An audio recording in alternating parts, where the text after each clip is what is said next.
Attention to something announced by the government today, a consultation on social housing.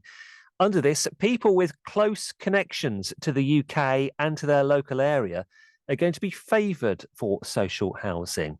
The Housing Minister, Lee Rowley, defended the government's record on building social housing earlier today in the face of long-standing calls from charities and housing organisations for greater investment in this area.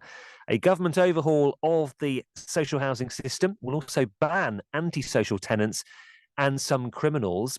Critics have argued that the policy is unworkable, and some have also suggested there is an element of xenophobia about this as well. Let's speak to Suzanne Mooner, who is Secretary and co-founder of the Social Housing Action Campaign. Thank you for joining us on LBC News tonight. Thank you. Thank you. What do you make of what the government is consulting on here? Well, I think there's two very worrying things about Lee Rowley's interviews that he's been going around doing today. I mean, first of all, the housing figures he quotes are just wrong. You know, he's actually giving a highly inflated number of social homes that have been built, when in fact there has been a massive loss of social rented homes since around 2010. There's been a huge decline.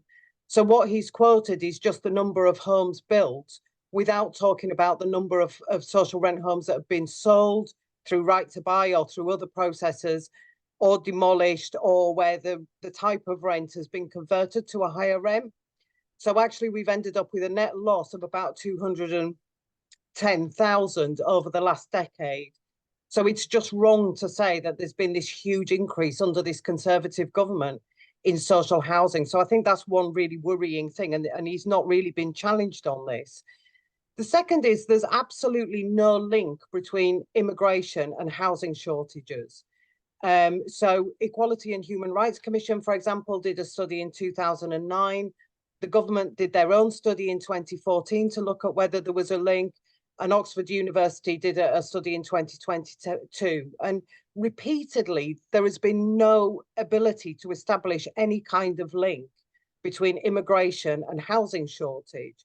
But what we have seen is a wealth of data which shows that when there isn't a net increase in social housing and social rented homes available to people, that is when you get the housing crisis. So Shelter has a really good collation of information about this on their website that you can, you know, it shows how it's linked to rising homelessness, rising debt for renters, overcrowding, people renting, you know, being forced to rent homes that aren't fit for human habitation. And of course, we've seen a lot of stories around that in the press.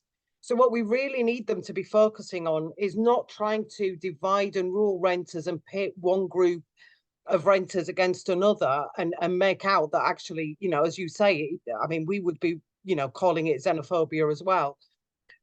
We really need a programme of funding for councils to actually build and maintain housing and to deliver housing support services. But really what I think that they're trying to do is distract the discussion or take the discussion away from talking about actually properly funding councils to deliver public housing.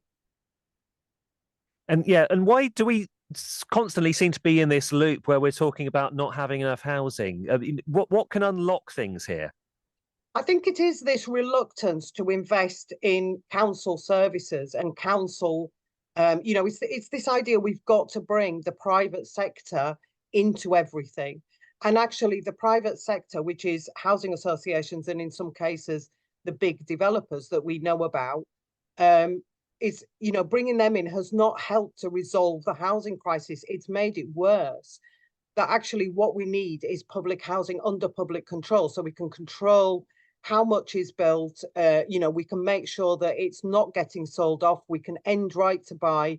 We can make sure that the housing, you know, the public housing that is built using public money through the taxpayer actually stays in public hands, you know, and it's under democratic control. And it needs to be properly funded, and we need to restore some of this funding to help people stay in their homes, you know, the sort of housing support services. But this is not a government that wants to invest in public housing and wants to invest in council services.